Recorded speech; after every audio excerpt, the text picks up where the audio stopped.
que van a tener y que van a transitar durante su juicio, ¿no?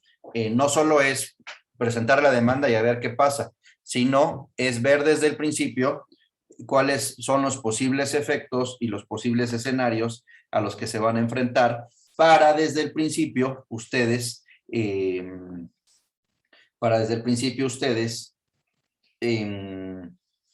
poder eh, hacer frente a esto, ¿no?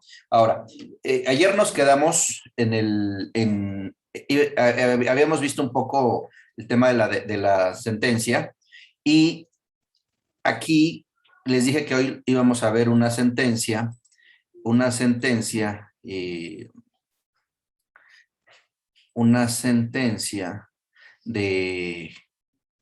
de un tema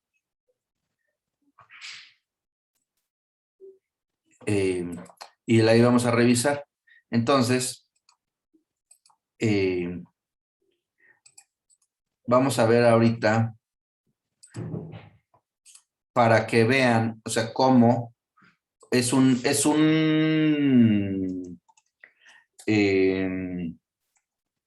forma nada más. Hay muchas formas de analizar esto. Esto es simplemente una forma, ¿no? Ni es la panacea, ni es la única forma, ni es nada. Simplemente es una forma más de abordar el estudio de una sentencia de amparo, ¿no? Como les había dicho el día de ayer, la sentencia tiene una relación directa con la demanda, con el informe con justificación y con los alegatos del tercero interesado, ¿no? Y la demanda tiene o debe tener una congruencia y una exhaustividad, debe cumplir con una congruencia y una exhaustividad del, del, eh, de las tres premisas, ¿no? De las tres premisas de las que hablamos al principio, de la premisa normativa, de la premisa fáctica y de la premisa probatoria, ¿no? Por eso es importante que ustedes tengan claro desde su demanda la premisa normativa, la premisa fáctica y la premisa probatoria. Estas premisas se van desdoblando a lo largo pues, del procedimiento, ¿no? La premisa fáctica se desdobla en la demanda con los antecedentes que se manifiestan bajo protesta de decir verdad y en el informe con justificación y en los alegatos que manifiesta, en los hechos que manifiesta el tercero interesado. La premisa normativa se desdobla en los conceptos de violación y en los alegatos. Y la premisa probatoria se desdobla en el periodo probatorio que ya les comenté, ¿no? Que tenemos que distinguir pruebas en el principal, pruebas en el incidente de suspensión, pruebas en los llevarse incidentes y pruebas en los recursos, ¿no? De ahí ya habíamos analizado la sentencia. Bueno, ha visto las partes de la sentencia y les comenté que para analizar la sentencia es lo mismo como cuando iniciamos el análisis del asunto. Tendríamos que distinguir entre la relación jurídica sustancial y la relación jurídica procesal. ¿Por qué? Porque en caso de que le sea adversa la sentencia, los agravios que se pueden generar son en la relación jurídica sustancial o en la relación jurídica procesal, ¿no? En la relación jurídica procesal, los agravios tienen que ver con los presupuestos procesales y con los principios de congruencia y exhaustividad, es decir, que tomó algo el juez que no se dijo o no tomó algo que sí se dijo, ¿no? O algo que pasó en el procedimiento. Y en la relación jurídica procesal, pues la competencia, la vía, la personalidad y el litisconsorcio pasivo o activo, que también existe en materia de amparo, nada más que acá se llama acumulación, pero puede existir un litisconsorcio, que son los presupuestos procesales fundamentales, ¿no? Competencia, vía, personalidad y el litisconsorcio, ¿no? Activo o pasivo, ¿no? Y hay uno más que señala las criterios jurisprudenciales en materia civil, que es la existencia de una demanda válida, ¿no? Es un presupuesto procesal que también está señalado en algunos criterios jurisprudenciales. Y desde el punto de vista de la relación jurídica sustancial, pues la premisa normativa, la premisa fáctica y la premisa probatoria. Vamos a ver una sentencia. Miren.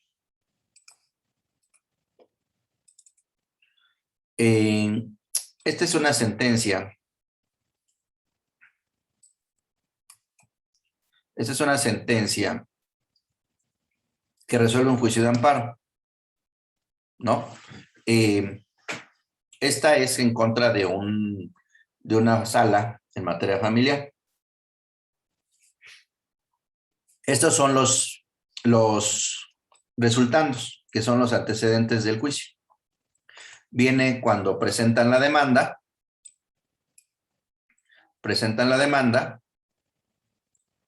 después de ahí, cómo la tramitaron,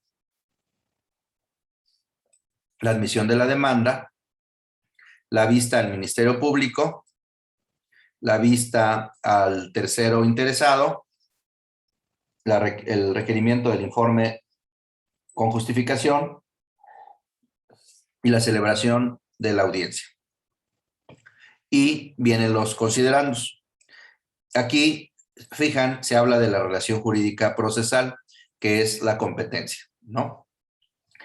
Dicen, este juzgado de distrito es competente para conocer y resolver este juicio. Y aquí vienen los artículos. Después, aquí, pues le falta la vía, y le falta la personalidad, y le falta el litisconsorcio pasivo o activo en materia de amparo. Lo que sucede es que en muchas ocasiones no existe una fusión entre las normas procesales de amparo con la teoría general del proceso. Entonces, ese es un buen tema de tesis, es un buen tema de investigación. A ver, pues, hacer un análisis crítico de la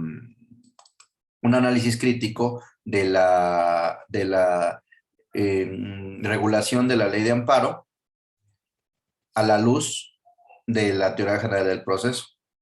Me parece que tiene muchas áreas de oportunidad la ley de amparo si se viera desde el punto de vista de la teoría general del proceso. Bueno, entonces aquí la fijación de los actos reclamados, ¿no? Y habla del artículo 74, delimitan el acto reclamado, en que se deduce del análisis del conjunto de la demanda. Tengan mucho cuidado porque hay gente que pone unos actos en el capítulo de actos reclamados y a lo largo de la demanda o en los conceptos de violación de los antecedentes mete otros. Entonces ustedes se van con la idea de que solo atacan o solo se defienden de los actos que están en el capítulo y no dicen nada respecto a los demás. Entonces tengan mucho cuidado con eso. Luego, aquí vienen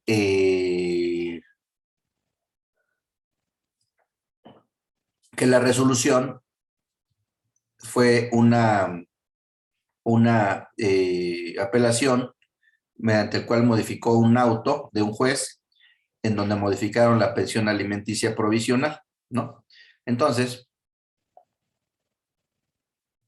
Después hablan de la certeza de los actos y la autoridad responsable aceptó en su informe justificado el acto que se le reclama. Acuérdense que vimos que en términos del 117 de la ley de amparo, le corresponde a la autoridad responsable rendir un informe, ¿no? Rendir un informe y remitir las copias certificadas del que sustenten los actos de su informe, ¿no? Entonces, de aquí hablan de la procedencia. Aquí es la vía, ¿no? La procedencia del juicio es perdón, no es la vía, son las causas de improcedencia.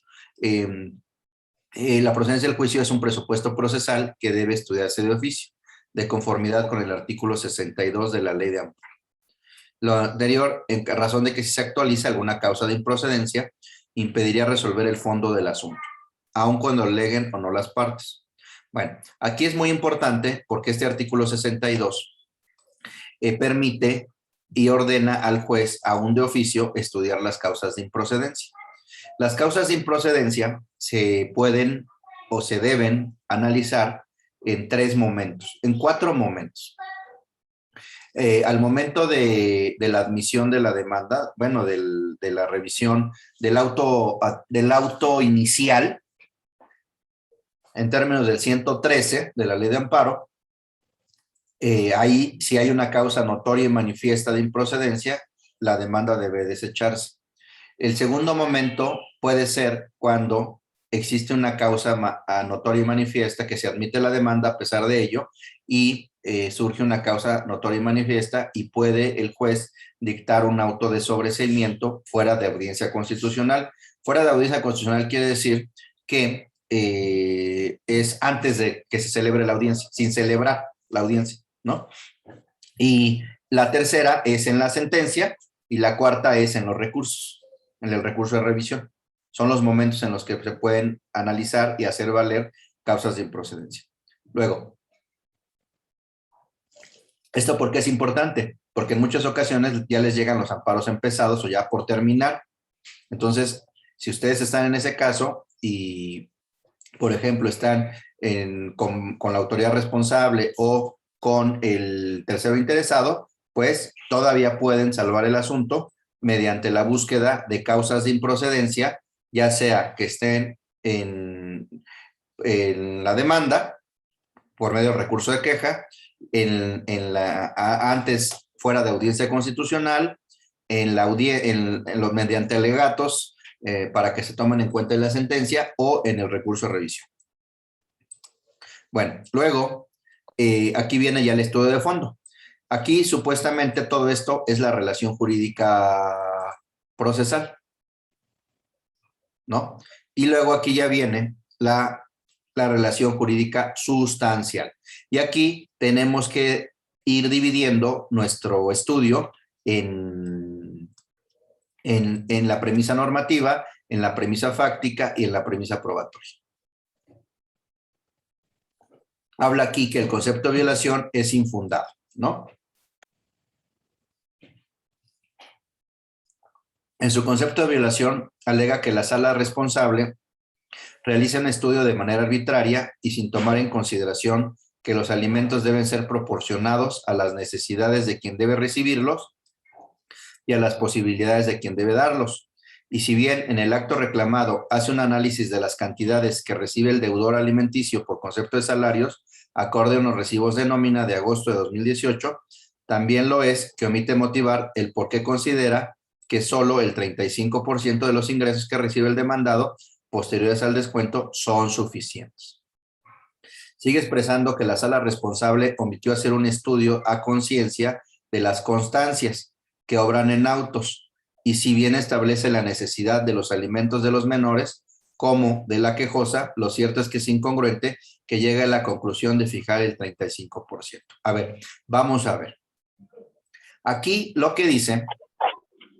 Disculpe, profesor, mande, perdón por la interrupción. mande. ¿Qué pasa si los alimentos no son, más bien el salario no es comprobable? Bueno, hay un artículo en el Código Civil que señala que cuando no es comprobable, se debe tomar en cuenta el nivel de vida que tuvo el deudor alimentario y los acreedores alimentarios en los últimos 2 años. Lo establece el Código Civil. Ok, gracias, profesor. Ahorita les digo el artículo. Pero ahí hay un artículo en el Código Civil y ahí, bueno, pues en las pensiones acuérdense que pues puede no tener recursos, puede tener recursos comprobables o puede tener recursos no comprobables, ¿no? Entonces, dependiendo de cada caso, ahí es un tema muy interesante, ¿eh? Para un amparo, interesante porque normalmente dicen, no tengo dinero. Ah, caray. Y está bien, no tienes dinero. Y entonces, no tienes dinero y a pesar de que no tienes dinero, pues tienes una obligación. Tienes una obligación de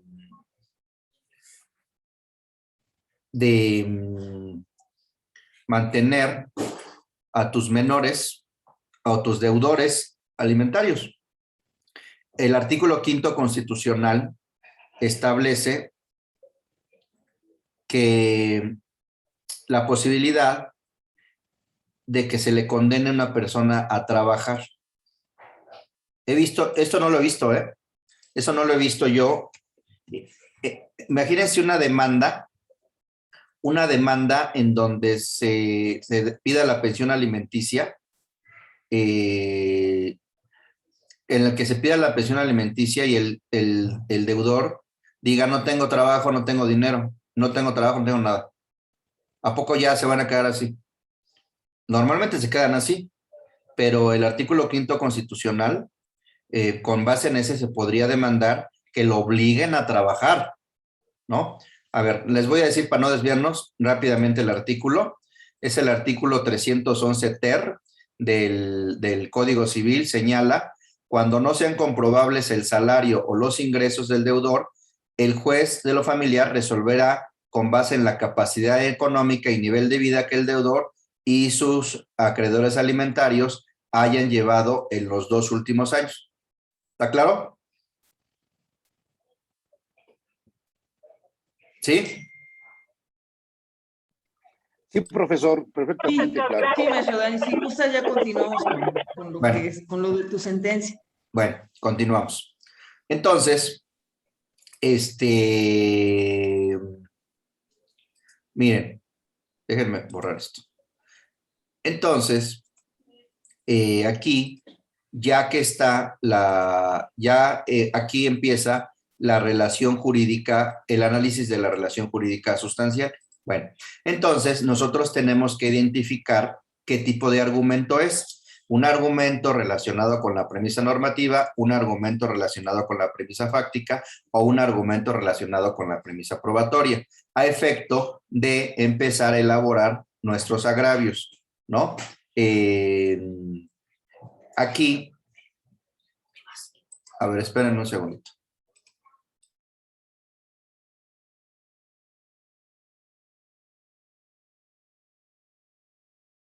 Ya. Entonces, por ejemplo, aquí, en su concepto de violación, alega que la sala responsable realiza un estudio de manera arbitraria y sin tomar en consideración que los alimentos deben ser proporcionados a las necesidades de quien debe recibirlos y a las posibilidades de quien debe darlos. Entonces, esta es una premisa normativa, porque el artículo, hay un artículo en el Código Civil que señala precisamente eso, que los alimentos deben ser proporcionados de acuerdo a las necesidades de quien debe recibirlos y las posibilidades de quien debe darlos. Entonces, es un argumento de la premisa normativa. Entonces, en nuestro estudio, lo que vamos a hacer es vamos a hacer, para armar y analizar nuestra sentencia, vamos a hacer lo siguiente. Miren, les voy a poner vamos a hacer esto. Análisis de la sentencia. Vamos a hacer esto.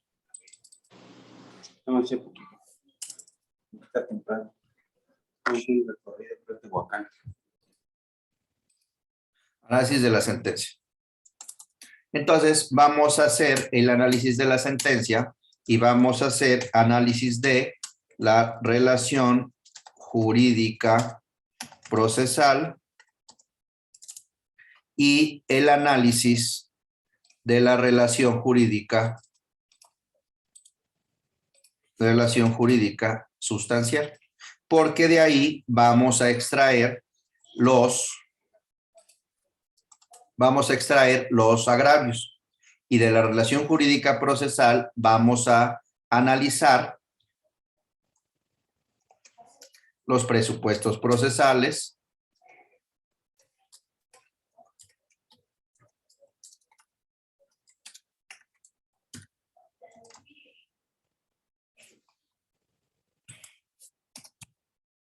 y vamos a analizar la competencia objetiva y subjetiva. Vamos a analizar la vía, vamos a analizar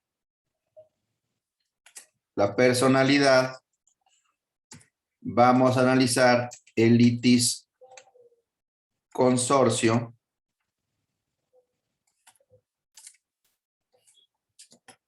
pasivo o activo, y vamos a analizar la demanda.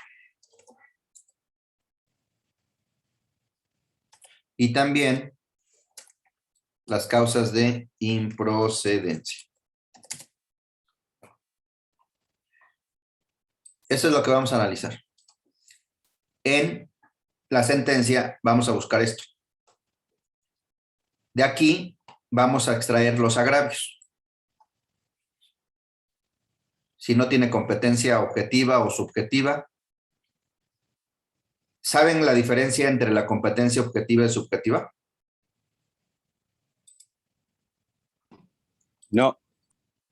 Bueno, la competencia objetiva es la que deriva de la materia, territorio, grado, cuantía, turno y prevención. Y la competencia subjetiva es la que deriva de la ausencia de impedimentos para resolver. Recuerden que en la mayoría de las legislaciones procesales se regula las causas de recusación y los impedimentos. Es decir, cuando el juez tiene algún vínculo subjetivo con el asunto que puede afectar en su imparcialidad. Hay sentencias de la Corte Interamericana y además el 17 constitucional establece el principio de imparcialidad, el derecho a la imparcialidad. Un proceso puede ser anulado si no hay parcialidad por parte del órgano jurisdiccional. ¿No? Entonces, muy pocos se meten a esto, al tema de la imparcialidad. Pero puede generar una nulidad del procedimiento, la imparcialidad. Cuando no tienen razón en el fondo, buscan en la forma. Muchos asuntos se ganan por la forma, ¿no? Entonces, bueno, sigamos. A ver, algo me están poniendo aquí.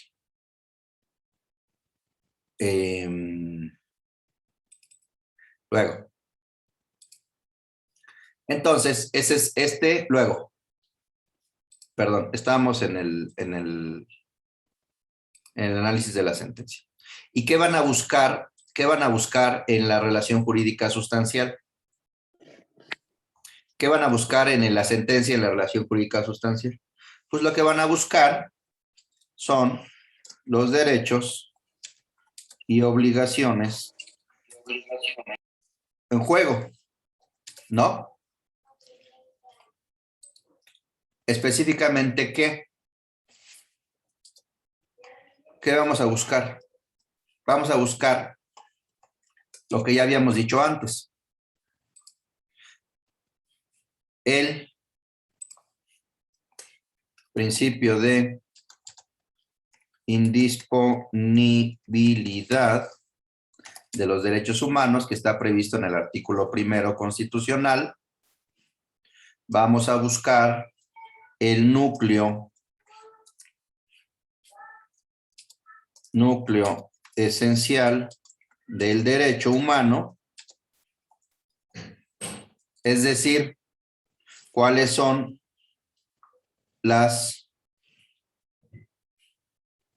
los derechos y obligaciones que implica en cuanto a dar, hacer, no hacer o tolerar por parte de una autoridad o por parte de un particular.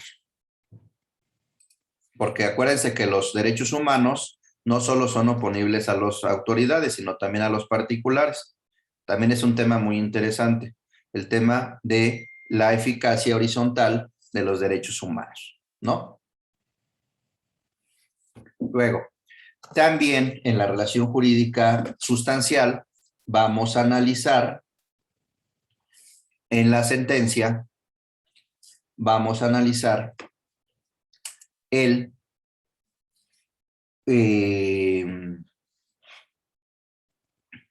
las restricciones. Las restricciones.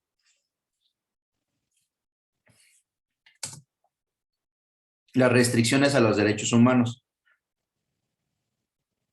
Estas restricciones pueden ser expresas o tácitas.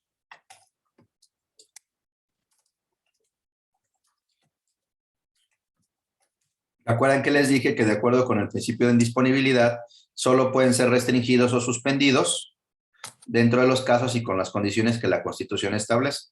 Entonces, de aquí hay restricciones expresas y tácitas. Ahora, yo les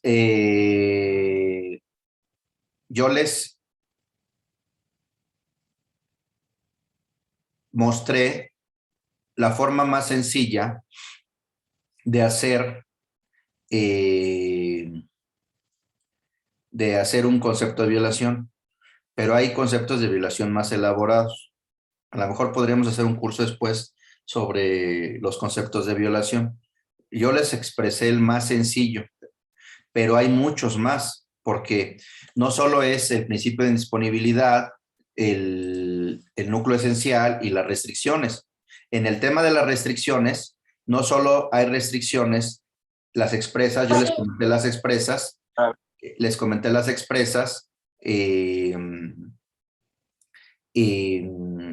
pero también hay tácitas y también hay restricciones que derivan de la colisión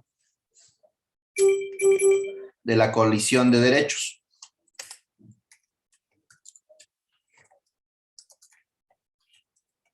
Colisión de derechos humanos por el principio de indivisibilidad e interdependencia, ¿no? O sea, hay conceptos de violación más elaborados. Y luego de ahí también van a estudiar, ya que estudiaron eso, van a estudiar, esto es, si se fijan, ¿qué es esto?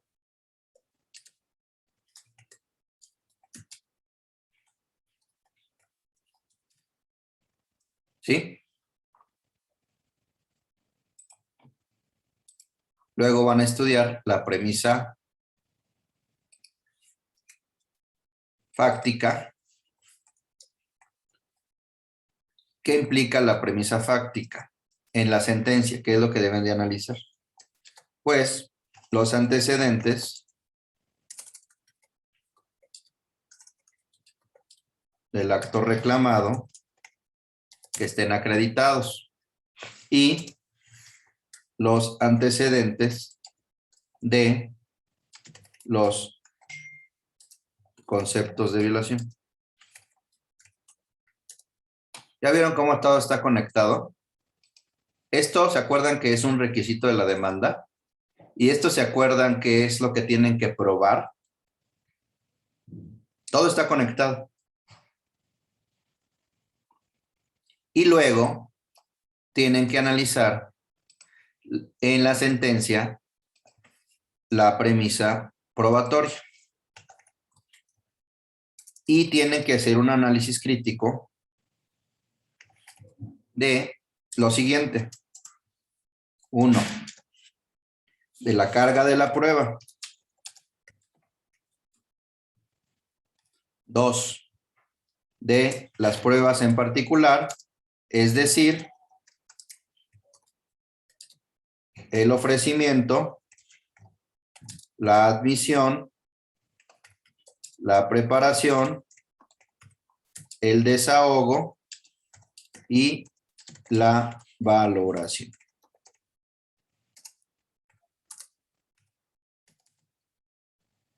Y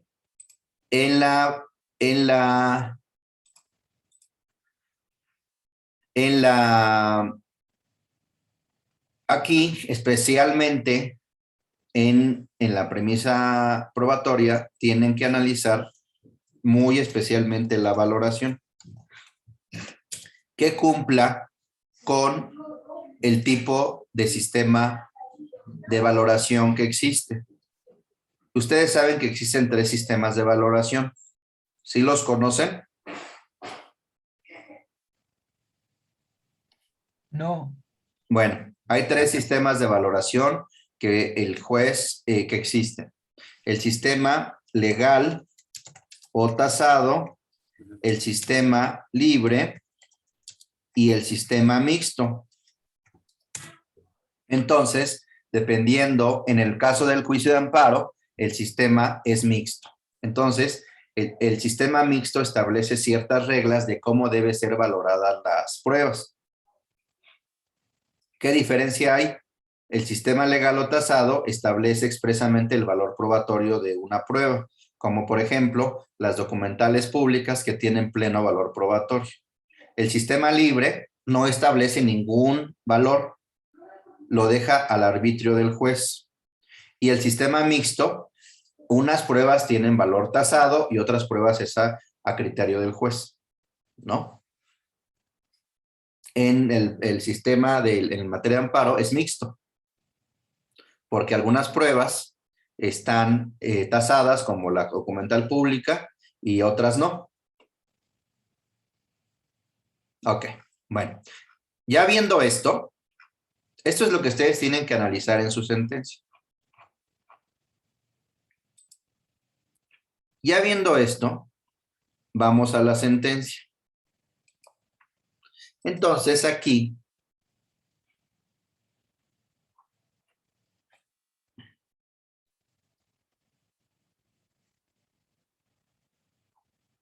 vamos a estudiar el argumento.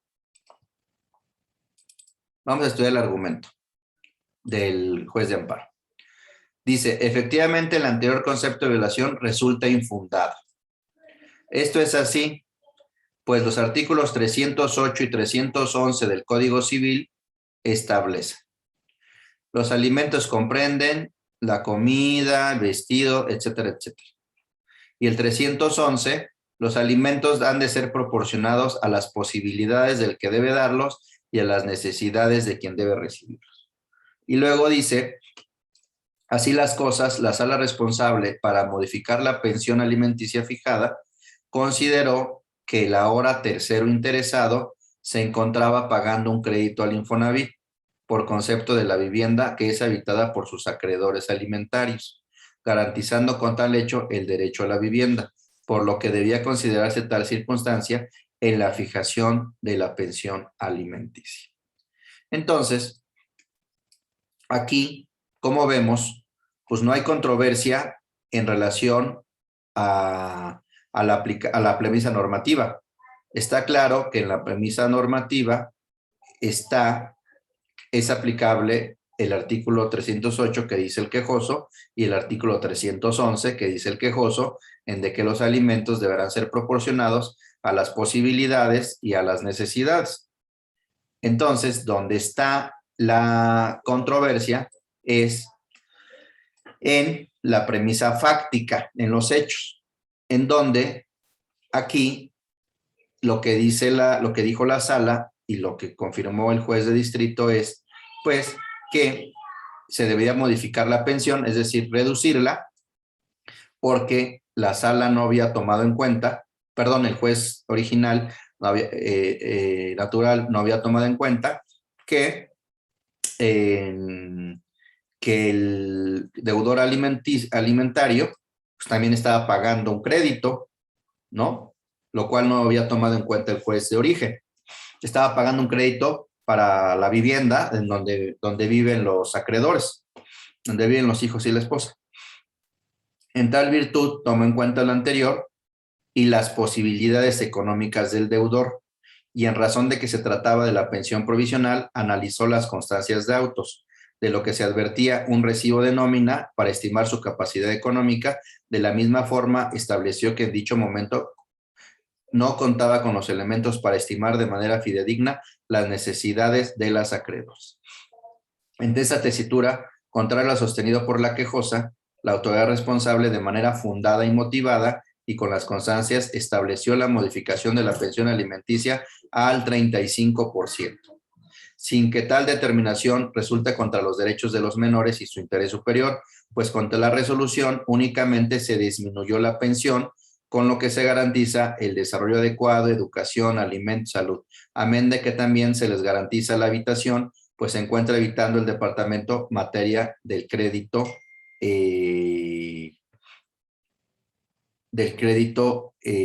entonces se declara infundado y no se concede el amparo.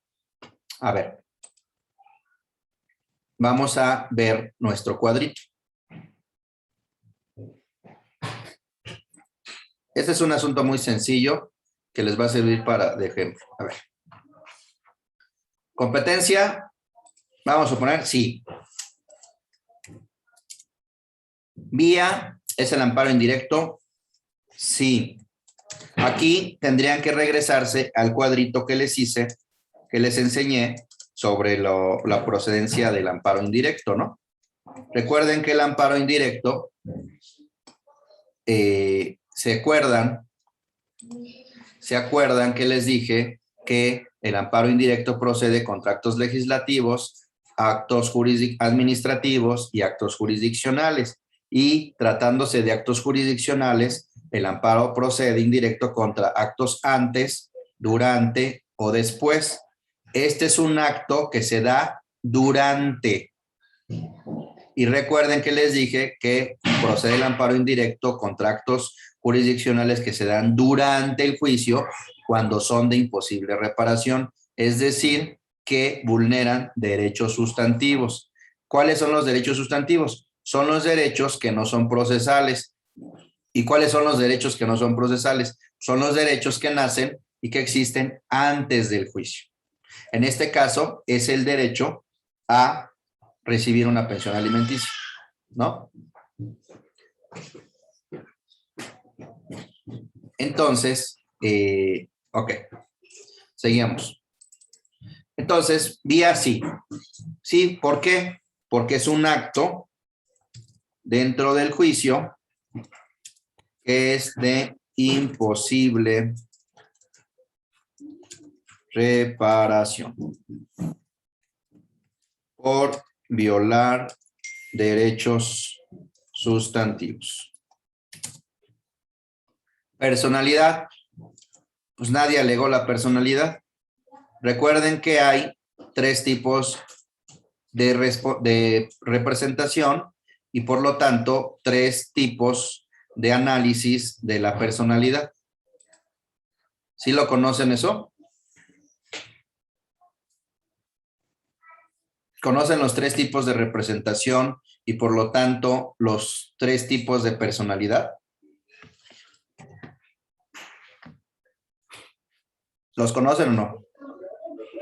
Pues podría ser por su propio derecho, por mandato y por apoderado legal.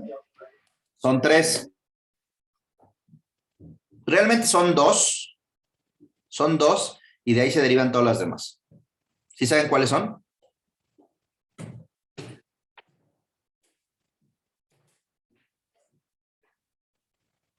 Se me hace que están, no están en la cámara. No están, nada más ponen ahí. A ver, hay 2. Está la representación legal y la representación voluntaria. Y de la representación legal deriva del origen. En la legal, el origen es la ley, por ejemplo, la patria potestad, los tutores, ¿no? Y en la voluntaria, pues es el poder, el mandato, ¿no? Tampoco se analizó el litisconsorcio pasivo o activo, es decir, si estaban relacionados otros sujetos.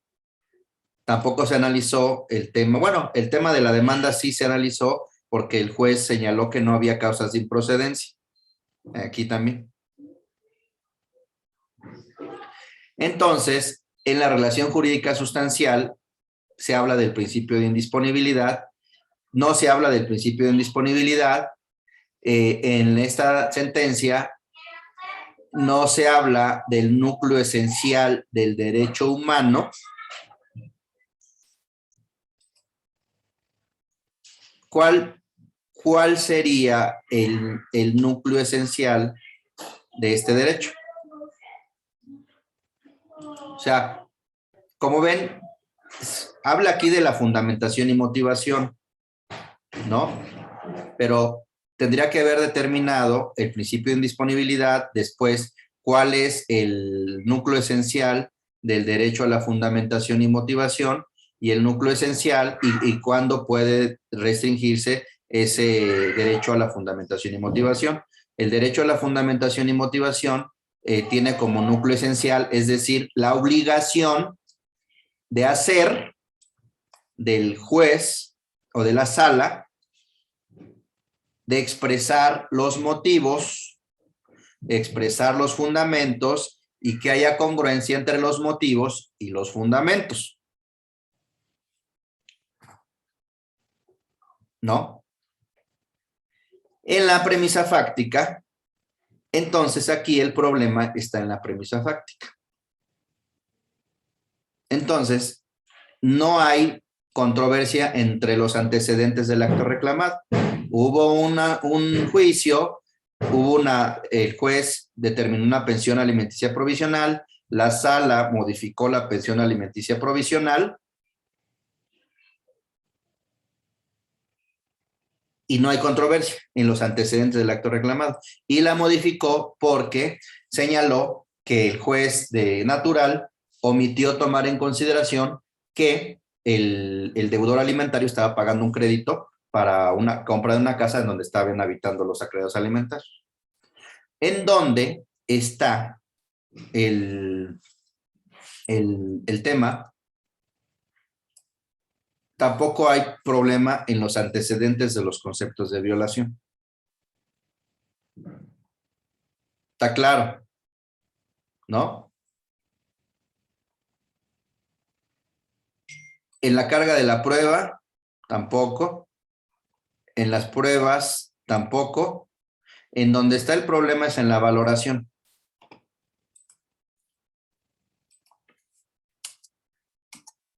Entonces, ¿por qué? Porque lo que dicen es que el juez valoró indebidamente la capacidad del deudor porque le redujo la pensión. Entonces aquí hay una valoración indebida. Aquí hay una valoración indebida porque valoró indebidamente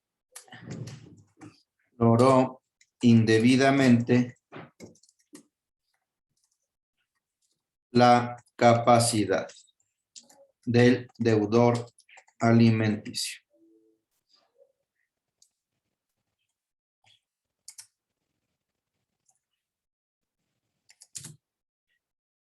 Entonces, aquí está el agravio. Si ustedes fueran los abogados de la señora, valoró indebidamente la capacidad del deudor alimenticio o alimentario, ¿no?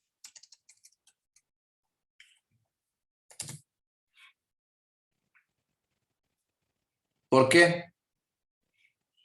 ¿Por qué la valoró indebidamente? Porque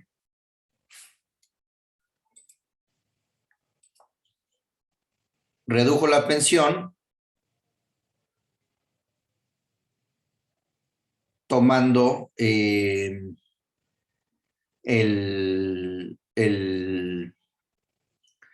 un crédito adicional que le proponía que para comprar una casa en que habitan los acreedores alimentarios. Ese es el argumento que tendrían que atacar.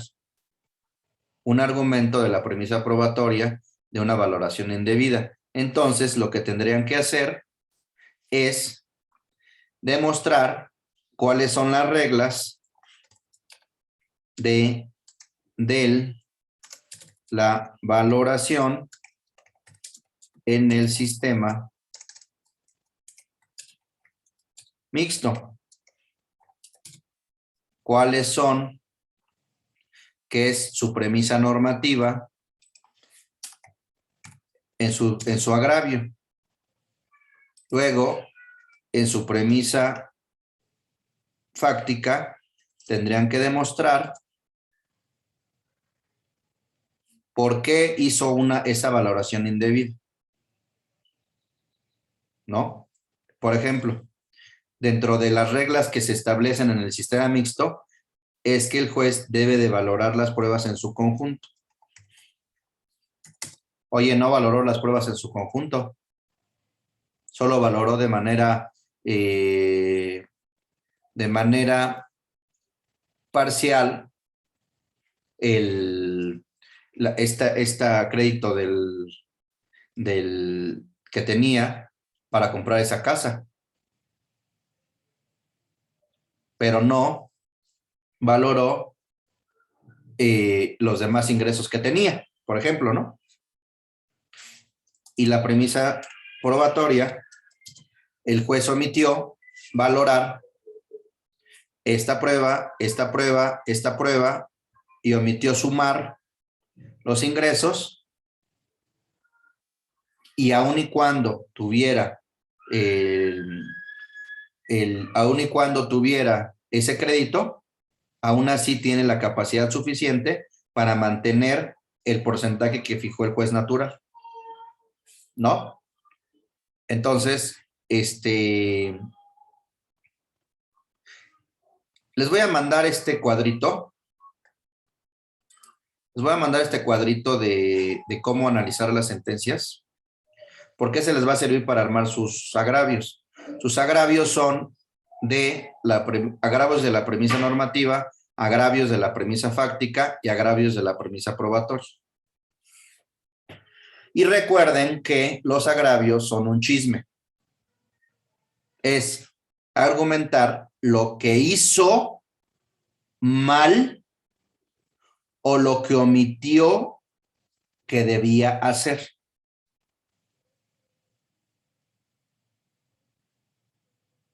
¿No? Esos son los agravios. Lo que hizo mal, lo que omitió hacer que debía hacer. Por ejemplo, lo que hizo mal. Aplicó de manera inexacta el artículo 311 y 308 del Código Civil. Lo que omitió hacer que debía hacer. Omitió aplicar el artículo 81 del Código de Procedimientos que le obliga a respetar el principio de congruencia, porque le agregó o le quitó. En este caso le quitó porque no tomó en cuenta esta y esta prueba. ¿No? Bueno, me quedan me quedan 15 minutos porque tengo que salir a un tema del trabajo. Yo les quería comentar, bueno, ¿hay alguna duda hasta aquí? ¿Algún comentario? ¿Alguna queja? ¿Alguna cosa para mejorar los próximos cursos? No, todo muy bien, muy claro, muy explícito y muy entendible. ¿Nada? Todo bien, gracias. No Bueno. más. Gracias. Dijo todo muy bien. Una plática Ok. sobre los... No, profesor. Claro, profesor. Bueno, les quiero platicar rápido del abuso procesal. El abuso procesal es una constante y el abuso procesal lo puede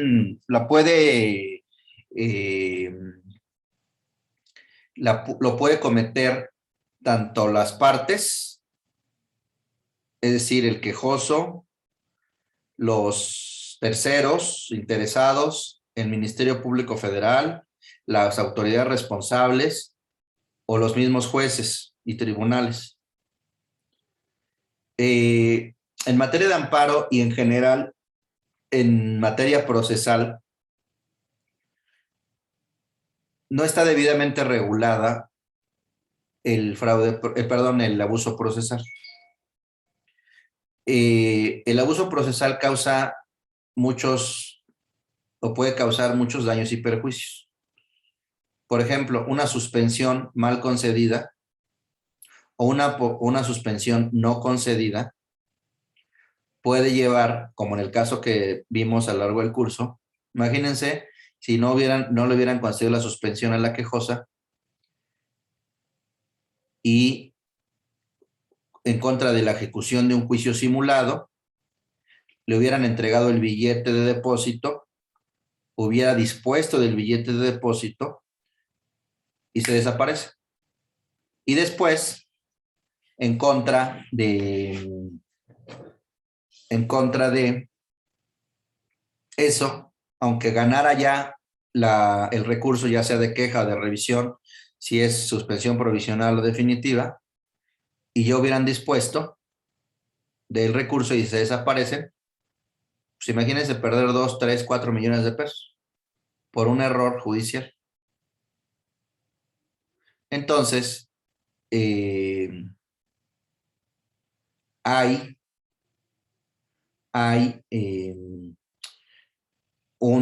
una acción por error judicial. Aquí, ustedes tienen que analizar dos cosas.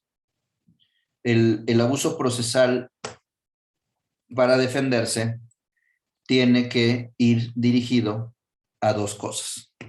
La primera, a la anulación del acto. Y dos, al resarcimiento de los daños y perjuicios que le causó.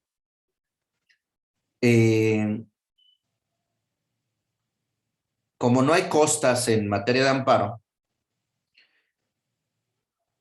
lo que yo creo es que aún no estén reguladas las costas, hay que pedirlas. Les van a decir que no, que están locos, que no saben amparo, que no tienen idea del juicio de amparo, porque el amparo no es un instrumento para el cobro. Sin embargo, hay un derecho a la reparación integral. No puede haber una reparación integral si no les resarcen los daños y perjuicios que les causa el acto reclamado o que les causa el abuso procesal dentro del juicio de amparo. Entonces, el abuso procesal debe ser atacado de dos maneras: en contra del acto y en contra de la responsabilidad de que lo cometió. El acto, tienen que estudiar la cosa juzgada fraudulenta. Hay sentencias de la Corte Interamericana que regulan la cosa juzgada fraudulenta por dos motivos: por la violación al debido proceso y por la violación al principio de independencia e imparcialidad. ¿Qué es la competencia subjetiva de la que les hablo? Es tan importante que puede llevar a una cosa juzgada fraudulenta. Y 2, esto es contra el acto, para lograr la anulación del acto abusivo. Y 2, la responsabilidad de quien la cometió. Si la responsabilidad la cometió el juez, en la ley orgánica del Poder Judicial de la Federación, y hay un acuerdo del Consejo de la Judicatura que establece el procedimiento de responsabilidad administrativa. Ese acuerdo tiene muchas trampas, porque dicen, es una cuestión de criterio. Y como es una cuestión de criterio, es debatible y no es materia de responsabilidad administrativa. Pero la ley orgánica señala que el criterio sí puede ser materia de responsabilidad en ciertos casos. Y quiero que lo vean. Quiero que lo vean. Miren.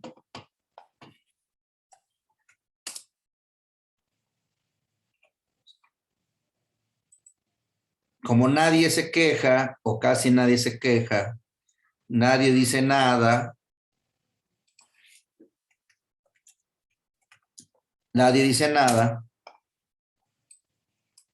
pues bueno, pues ya me equivoqué y ya es sentencia, ya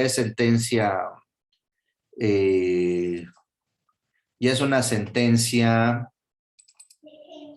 firme, ya no puede ser nada.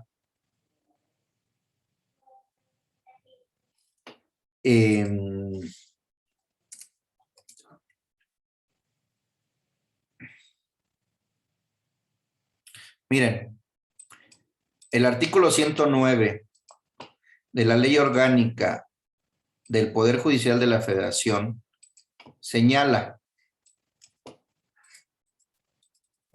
los ministros y las ministras de la Suprema Corte de Justicia de la Nación, las y los magistrados de circuito y las y los jueces de distrito solo serán responsables por sus interpretaciones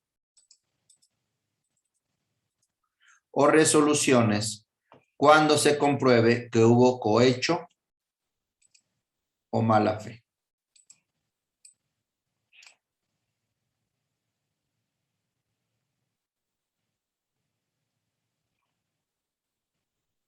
Y dentro de las causas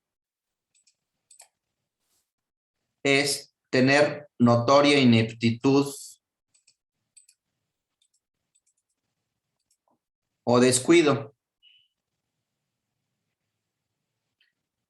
impedir en los procedimientos judiciales que las partes ejerzan sus derechos. Me desecho una prueba, me desecho un recurso,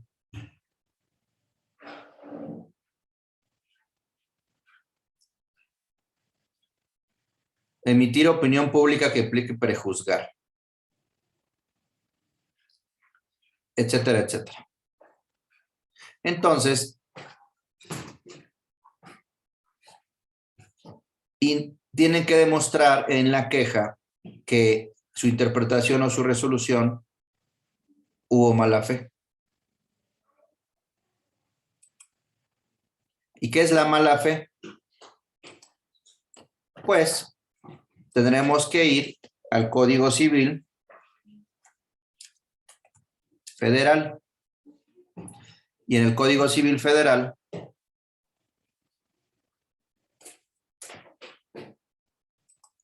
tenemos que encontrar el artículo que regula la mala fe.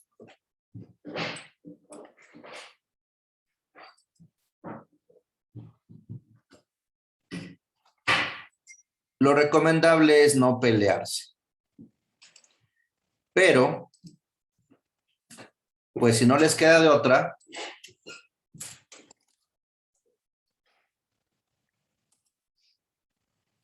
Ustedes tienen que defender los intereses de su cliente con todos los instrumentos procesales habidos y por haber. ¿No? Entonces,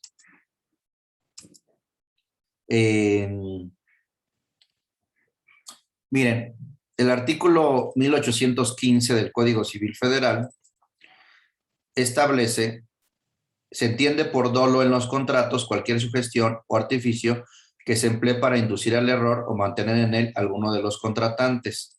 Y por mala fe, la disimulación del error una vez conocido.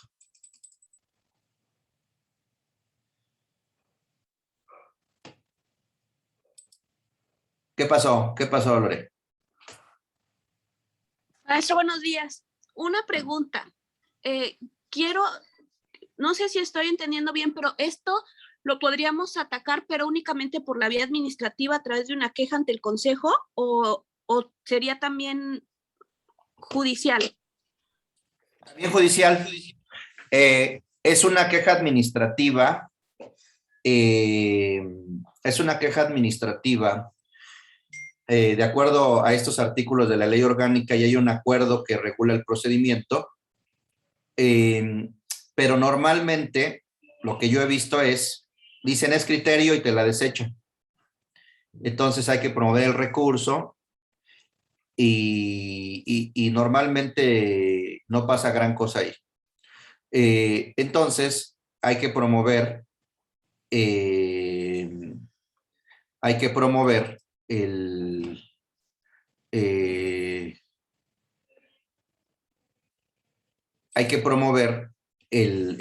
hay un juicio, es un juicio que se puede tramitar por error judicial, ¿no? Hay un artículo que permite la indemnización por error judicial.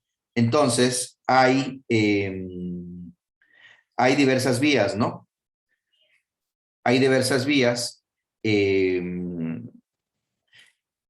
La vía penal se puede constituir un delito.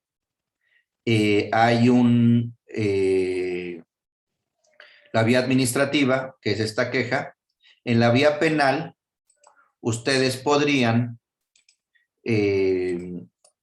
ver los delitos especiales en materia de amparo, ¿no? En materia de amparo hay delitos especiales, o sea, hay muchas vías. La primera puede ser un delito especial en materia de la ley de amparo, que regula los delitos relacionados con los jueces, ¿no? Ahorita les digo el artículo. Ese es el primer, la primera vía, ¿no? Está en el artículo, aquí está, en el artículo, esperen un segundo, está en el artículo 261 y en adelante. Entonces,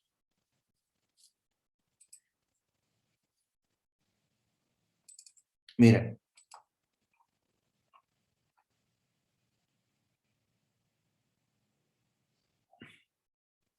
Es el artículo 263 de la ley de amparo.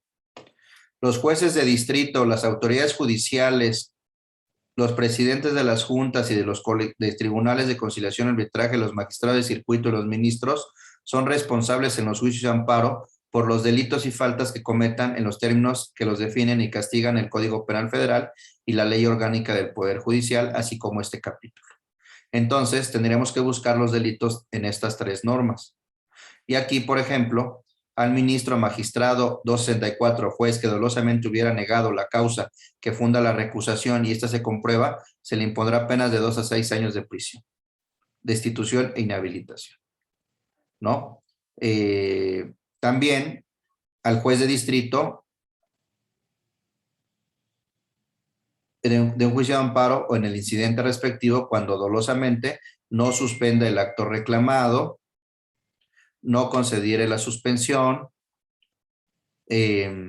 También aquí el juez de distrito no suspenda el acto reclamado, ponga en libertad al quejoso,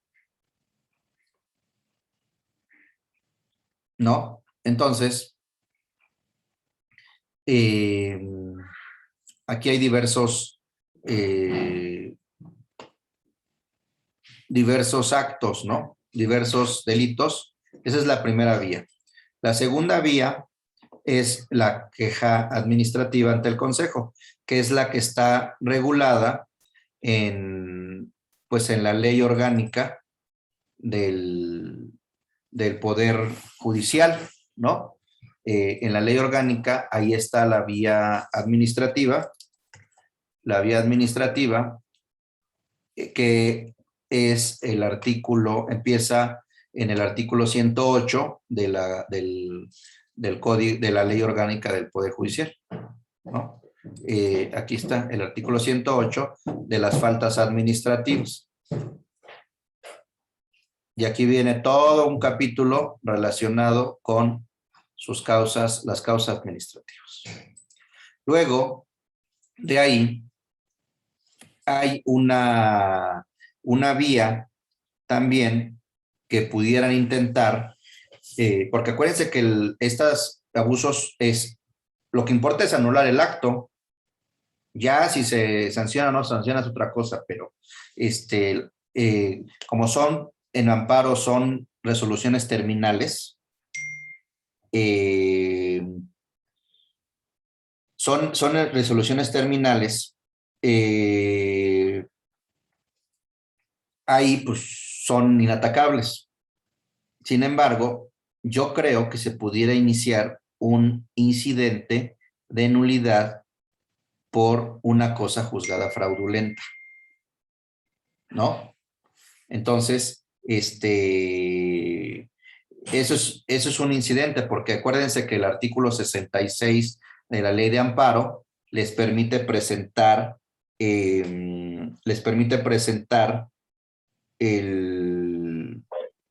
cualquier incidente, ¿no? Entonces, lo que les van a decir es que no, que están locos, que no es posible,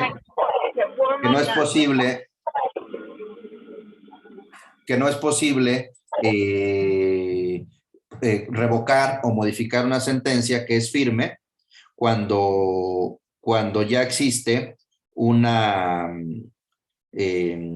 sentencia, por ejemplo, en materia de amparo directo, en revisión, que ya es inmodificable, inatacable y que es la verdad legal, ¿no? Por ejemplo, se da en el caso de las contradicciones de tesis, ¿no?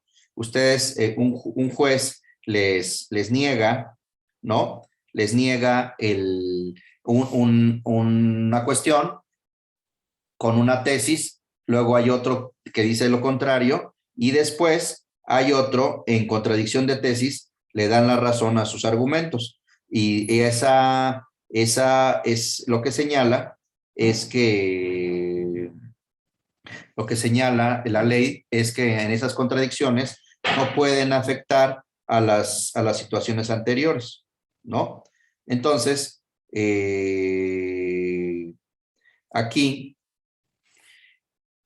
pues hay un error, hubo un error judicial, ¿no? Entonces, se podría iniciar en la vía civil, en un juzgado de distrito en materia civil, una demanda de daños y perjuicios por el error judicial, ¿no?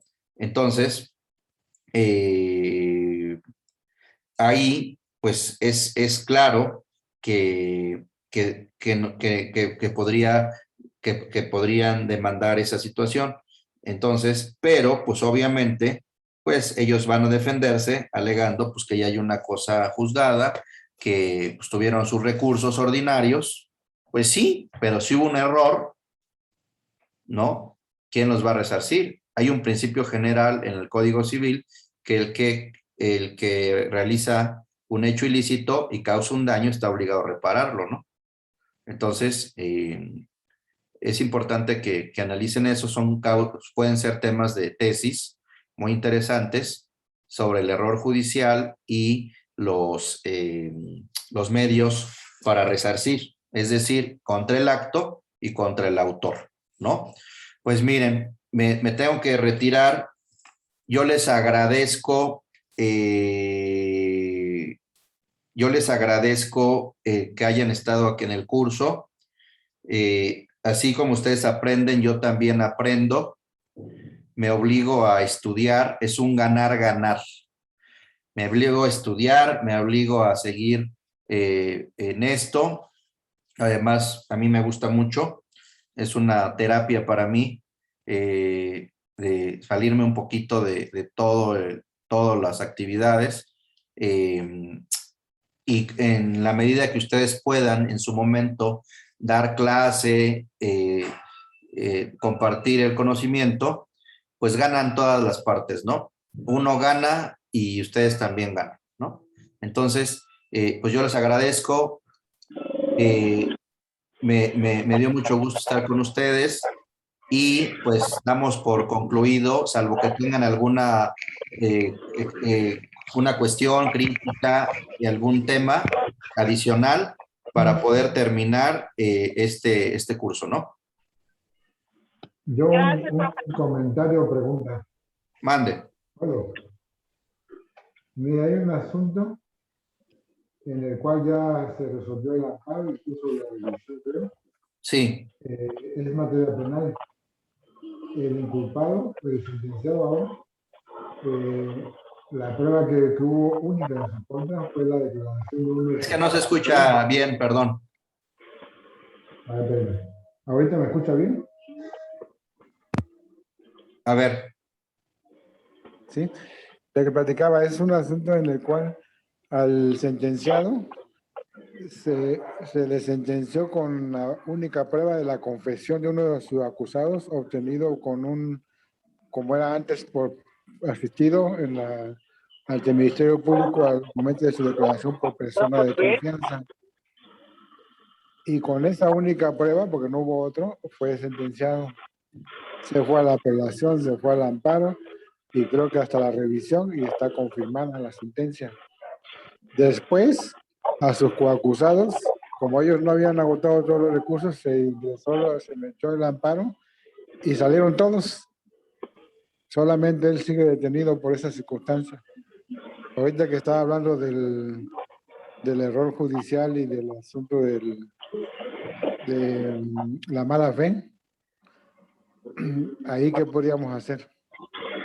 Pues mira, hay varios instrumentos. Analicen el tema del reconocimiento de inocencia, uno, y analicen el tema de la cosa juzgada fraudulenta. Busca las sentencias de la Corte Interamericana sobre la cosa juzgada fraudulenta por violación al principio de imparcialidad e independencia y por violación a las formalidades, el debido proceso, ¿no? El debido proceso implica, haya buena defensa o no haya buena defensa, que hay un artículo, miren, hay un artículo en la ley orgánica que casi nadie conoce.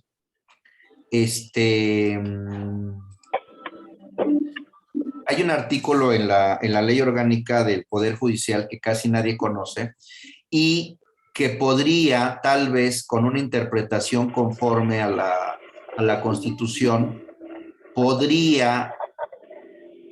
que esto podría ser uno de los fundamentos para el incidente de nulidad de la sentencia por cosa juzgada fraudulenta. Hay un artículo, a ver, que señala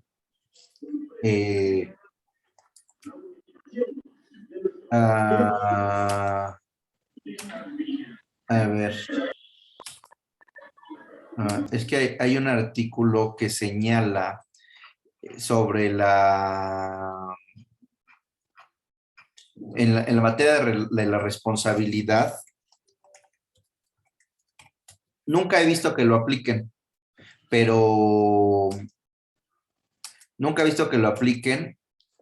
pero espérenme, déjenme buscarlo.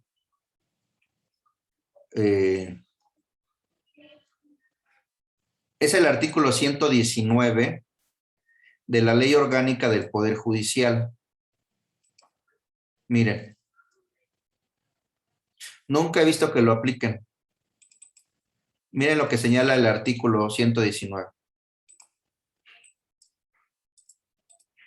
Con independencia de si el motivo de la queja da o no lugar a la responsabilidad, la o el presidente de la Corte o el Consejo de la Judicatura, según corresponda, dictará las oportunas providencias para su corrección y remedio inmediato.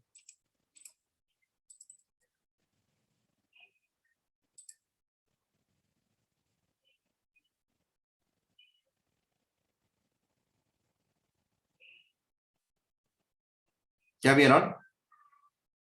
¿Cuál sería la providencia oportuna para su corrección o remedio inmediato? Pues la revocación. Es que estás loco porque son resoluciones inmodificables. Ya no hay recurso. Pues sí, pero que sea inmodificable y no haya recurso presupone que se haya respetado el debido proceso, que no haya una cosa juzgada fraudulenta y que no haya un error judicial. Entonces yo le buscaría por ahí. Le buscaría por el reconocimiento de inocencia, le buscaría por la cosa juzgada fraudulenta y le buscaría por este artículo. Por el 119. Y busquen la jurisprudencia de la Corte Interamericana sobre los recursos innominados. Es que no hay recurso. Recuerden que hay un derecho de acceso a la justicia con las debidas garantías.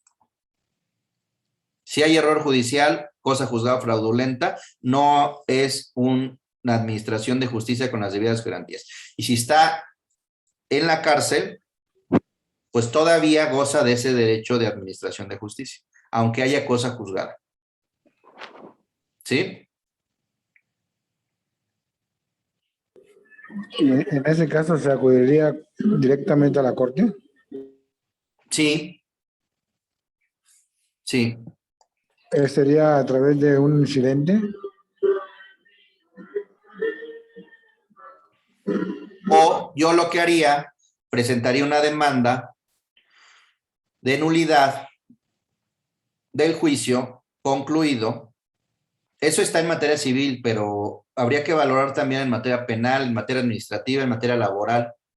Una demanda, búscale por los presupuestos procesales, porque los presupuestos procesales pueden anular la relación jurídica procesal. Ese es un buen tema también de tesis y de estudio. Los juicios de nulidad de juicio concluido por error judicial. Búsquenle por los innominados, por los recursos innominados. Busquen las sentencias de la Corte Interamericana sobre los recursos innominados.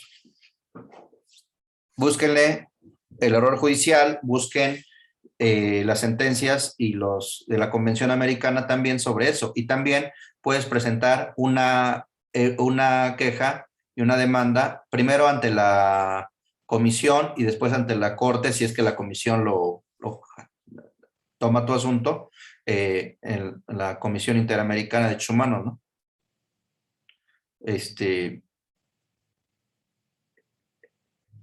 Ok.